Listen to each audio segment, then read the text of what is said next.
Oh, hello guys. May mga tanim ba kayong kalamansi tulad nito? Itong kalamansi na to ay nakalagay lang sa paso. Timba. Gandaan kasi nitong kalamansi dito. Bukod sa kasi sa doon sa yung timba kasi nasa ilalim. May lupa yan. Will drain yan kasi may butas.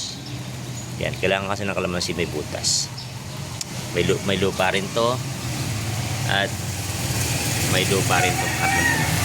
Pangatlo na. Doon sa ilalim nito may mga nabubulok na mga pinagbalatan ng mga prutas, gulay. Yon. Kasi yung singaw niyan, nag-evaporate kasi yan sa ilalim.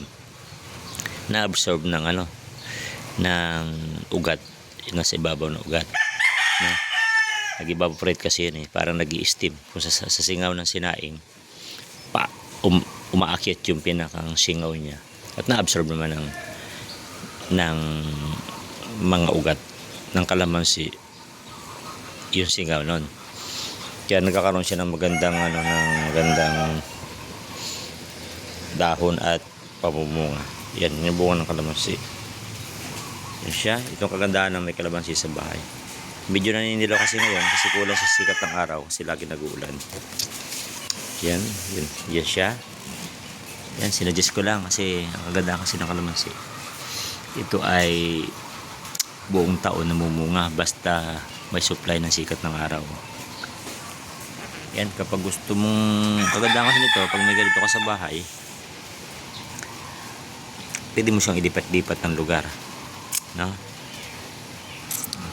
At at the same time, kapag gusto mong kumuha ng pangasim ay may mga gamit kang pangasim.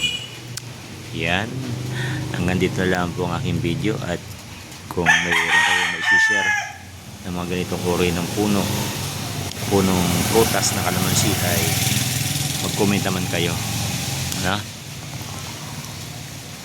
Sana always kayong manood ang aking mga video yung i-upload. At susunod ko naman yung pagmamarkot nitong puno ng kalamansi.